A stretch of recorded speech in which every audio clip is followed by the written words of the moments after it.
Assalamualaikum warahmatullahi wabarakatuh. Mengenai olahraga renang, siapa sih yang nggak tahu cabang olahraga air yang sangat terkenal ini? Ya, olahraga renang sangat terkenal bahkan di seluruh penjuru dunia. Meskipun begitu, masih banyak orang yang belum mengetahui apa aja sih macam-macam gaya renang, apa aja hal-hal yang perlu diperhatikan sebelum renang, manfaatnya, dan bagaimana sih sejarah awal ditemukannya olahraga renang ini. Hal-hal tersebut akan kami bahas dalam section kali ini. Sebelumnya, izinkan kami untuk memperkenalkan diri kami terlebih dahulu. Nama saya Alicia Rida Sabila, absen 4. Nama saya Dania Safanur Aziza, absen 10. Nama saya Hamdiani Firawan, absen 18. Saya Raka Ramadhani Mansyah, absen 32. Saya Rias Putri Febianti, absen 34. Saya Yasmin Marian Enggolan, absen 36. Lalu selanjutnya ada daftar isi. Yang pertama yang akan kami bahas adalah sejarah olahraga renang. Lalu yang kedua ada dasar-dasar olahraga dalam renang. Yang ketiga ada macam-macam gaya olahraga dalam renang. Yang keempat, hal-hal yang perlu diperhatikan saat melakukan olahraga renang. Lalu yang kelima, manfaat olahraga renang. Dan yang keenam adalah kesimpulan. Yang pertama, sejarah olahraga renang. Sejarah olahraga renang di dunia. Olahraga renang ditemukan oleh Matthew Webs pada tahun 1975. Pada 1896, olahraga renang semakin berkembang yang kemudian dimasukkan ke dalam perlombaan di Olimpiade Athena. Pada Olimpiade Paris tahun 1990, gaya punggung dijadikan sebagai nomor baru pada renang Olimpiade. Awalnya, kompetisi renang hanya dilakukan dengan gaya dada atau breaststroke. Namun, seiring berjalannya waktu, pada 1902, Richard Mott Cavill yang berasal dari Australia mengenalkan renang dengan teknik baru, yaitu gaya bebas saat mengikuti kompetisi. Setelah itu, olahraga renang terus mengalami perkembangan. Pada 19 Juli 1908, dibentuklah induk olahraga dunia, yaitu Federasi Renang Internasional atau FINA. FINA memiliki kantor pusat di Lausanne, Swiss. Selanjutnya ada sejarah olahraga renang di Indonesia. Pada zaman Hindia Belanda, tepatnya pada 1917, sebuah perkumpulan renang bernama Perserikatan Berenang Bandung yang dibentuk di Bandung pada tahun berikutnya. Perkumpulan luas West Java Ambon didirikan lalu disusul oleh berdirinya Perserikatan Renang Jawa Timur pada 1927. Sejak itu, perlombaan renang antar daerah mulai sering diadakan pada 21 Maret 1951, atau 6 tahun setelah Indonesia merdeka. Dibentuklah induk olahraga renang tanah air yang diberi nama Persatuan Berenang Seluruh Indonesia atau PBSI dengan Profesor Dr. Purwosudarmo sebagai ketuanya. Yang pertama pada 1952, PBSI menjadi anggota resmi FINA dan IOC. Para perenang Indonesia pun bisa tampil pada Olimpiade Helsinki 1952. Pada kongres yang kelima, disepakati perubahan nama Perserikatan Berenang Seluruh Indonesia atau PBSI menjadi Perserikatan Renang Seluruh Indonesia atau PRSI. Nama PRSI pun digunakan hingga saat ini sebagai induk olahraga renang di Indonesia. Yang kedua, dasar olahraga dalam renang.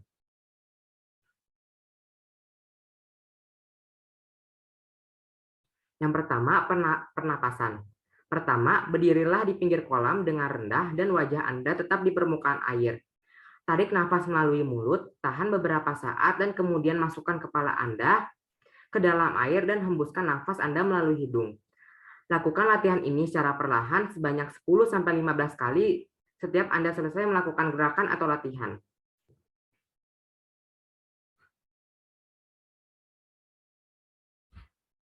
Yang kedua, meluncur. Meluncur merupakan gerakan tubuh secara horizontal di bawah permukaan air. Pertama-tama, turunlah dalam kolam yang dangkal dan membelakangi dinding kolam. Tempelkan salah satu telapak kaki Anda, kanan atau kiri, di dinding kolam dengan jari-jari kaki menghadap ke bawah, sebagai tolakan untuk meluncur. Dorong badan melalui tolakan kaki tersebut dan meluncurlah sejauh mungkin dengan tangan sejajar di depan.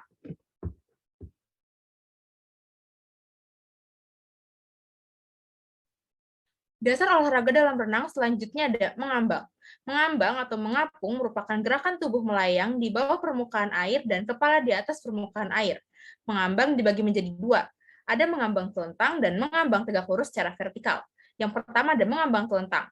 Mengambang telentang dilakukan dengan cara tarik ke belakang sampai dengan kuping terendam dalam air. Selanjutnya, regangkan kedua tangan bentuk siku-siku, pergelangan tangan tetap lurus dan rileks. Terakhir, tekan telapak tangan bersamaan atau bergantian ke bawah agar tubuh tetap melayang di permukaan air. Untuk gerakan kaki, bentuk menyerupai huruf V, dengan gerakan sama seperti gerakan tangan. Selanjutnya ada mengambang tegak lurus secara vertikal. Gerakan tubuh dengan posisi tubuh tegak, lurus di bawah permukaan air dan kepala tetap di atas permukaan air sebatas dagu. Sedangkan untuk gerakan tangan dan kaki digerakkan untuk keseimbangan agar tubuh tetap melayang di permukaan air. Untuk gerakan tangan hampir sama dengan gerakan mengambang telentang, yaitu regangkan kedua tangan dengan membentuk siku-siku, pergelangan tetap lurus dan rileks. Kayukan tangan secara vertikal bersamaan atau bergantian. Sedangkan untuk gerakan kaki beri jarak antara kedua kaki dan dorong menggunakan telapak kaki ke bawah secara bergantian.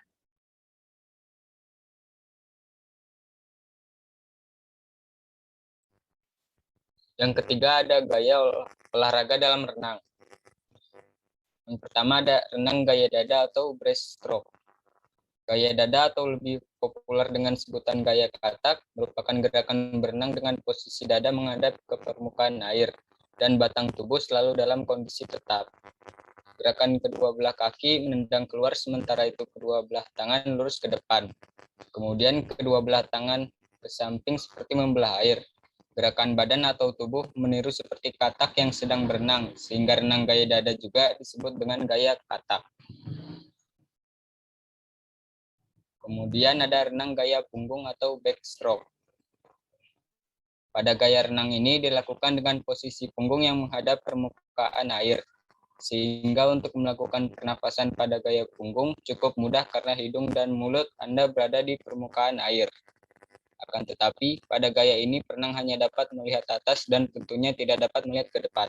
Saat dalam perlombaan, perenang memperkirakan dinding tepi kolam renang dengan cara menghitung jumlah gerakan yang dilakukan dan start yang dilakukan, yaitu di dalam kolam renang. Dalam renang gaya punggung, gerakan kaki dan lengan sama dengan gaya bebas, tetapi dengan posisi tubuh terlentang di permukaan air. Yang berikutnya ada renang gaya kupu-kupu atau butterfly. Gaya kupu-kupu ini sering disebut juga dengan gaya lumba-lumba. Cara untuk melakukan gaya kupu-kupu atau lumba-lumba ini adalah dengan posisi dada menghadap ke permukaan air, lalu secara bersamaan kedua belah lengan ditekan ke bawah dan digerakkan ke arah luar sebelum diayun ke depan. Sementara itu, kedua kaki digerakkan ke bawah dan ke atas, seperti gerakan sirip ekor yang terdapat di ikan atau lumba-lumba. Untuk pernafasan dapat dihirup lewat mulut pada saat kepala berada di luar air dan dihembuskan kuat-kuat dari hidung dan mulut sebelum kepala muncul dari air. Bagi pemula, gaya yang satu ini akan menyulitkan. Yang berikutnya ada renang gaya bebas atau freestyle. Renang dengan gaya bebas merupakan gerakan renang yang banyak orang-orang gunakan karena gerakannya yang simpel, mudah dipahami, dan mudah untuk dilakukan. Cara berenang dengan gaya ini adalah posisi dada menghadap ke dalam permukaan air, sedangkan kedua belah tangan secara bergantian digerakkan jauh ke depan dengan gerakan mengayuh dengan kuat agar memperoleh kecepatan penuh. Sementara kedua belah kaki secara bergantian dicambukkan naik turun, ke atas dan ke bawah. Kemudian ketika berenang dengan gaya bebas, posisi wajah menghadap ke permukaan air, dan ketika hendak mengambil nafas, dilakukan pada saat salah satu lengan keluar lalu badan menjadi miring dan kemudian kepala berpaling ke samping. Yang keempat, hal-hal yang perlu diperhatikan saat olahraga renang. Yang pertama, melakukan pemanasan. Gerakan pemanasan bertujuan untuk mencegah terjadinya kejang otot di waktu berenang. Otot-otot yang harus diregangkan antara lain otot lengan, otot leher, otot pinggang, otot punggung dan perut, serta otot kaki. Yang kedua, setelah melakukan peregangan, mandilah terlebih dahulu dengan air pancuran yang disediakan sebelum masuk ke kolam renang. Yang ketiga, latihlah irama kaki terlebih dahulu sebelum bentuk-bentuk latihan yang lainnya. Yang keempat, berjalan-jalan di dasar kolam dengan kedalaman yang cocok agar Anda mengenali kolam itu. Selanjutnya, hal-hal yang dilakukan setelah berenang. 1. Basuhilah mata agar bersih dari kotoran. 2. Jika telinga kemasukan air, meloncat-loncatlah agar air yang ada dalam telinga keluar. Dan yang 3, keringkan pakaian renang di tempat yang teduh. 4. Istirahat yang cukup. 5. Makan yang cukup.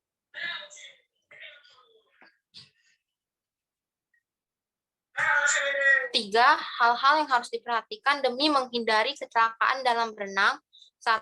Dilarang mendorong teman-teman dari pinggir kolam renang. 2. Jangan berenang di bagian kolam yang dalam sebelum Anda mahir berenang. 3. Dilarang meloncat dari pinggir kolam di mana banyak orang berkumpul. 4. Jangan meloncat di kolam yang dangkal dengan posisi menukik. 5. Jika Anda belum mahir berenang, jangan membasuh muka di pinggir kolam renang untuk menghindari tergelincir ke kolam renang yang dapat menyebabkan kecelakaan. Selanjutnya adalah manfaat renang. Ada banyak sekali manfaat-manfaat renang, diantaranya adalah yang pertama, memelihara kesehatan jantung, menambah kapasitas paru-paru, meningkatkan massa otot, menurunkan berat badan, menghilangkan stres, memperbaiki suasana hati, menambah kualitas tidur, dan ada juga mengurangi nyeri sendi, mengatasi saraf kejepit, menambah tinggi badan, dan mencegah pembengkakan di pergelangan kaki saat hamil. Yang terakhir, kesimpulan. Renang adalah olahraga yang mempunyai banyak macam gaya, seperti gaya bebas, gaya punggung, gaya kupu-kupu, dan lain-lain. Renang juga merupakan salah satu olahraga yang sangat kaya akan manfaat dalam diri dan tubuh manusia, seperti kesehatan jasmani dan fisik yang membuat para perenang menjadi lebih sehat, baik pada organ jantung, paru-paru, dan sistem pernafasan. Renang adalah olahraga yang seharusnya dikembangkan dan digaungkan lagi. Meskipun begitu, olahraga renang ini juga mempunyai resiko seperti cabang olahraga lainnya. Oleh karena itu, ada beberapa hal yang perlu diperhatikan sebelum kita memulai olahraga ini, serta sangat perlu untuk memperhatikan dengan detail mengenai perlengkapan renang dan tata cara renang agar dapat mengantisipasi hal-hal yang tidak diinginkan. Sekian presentasi dari kelompok kami, mohon maaf bila ada kesalahan kata. Terima kasih. Wassalamualaikum warahmatullahi wabarakatuh.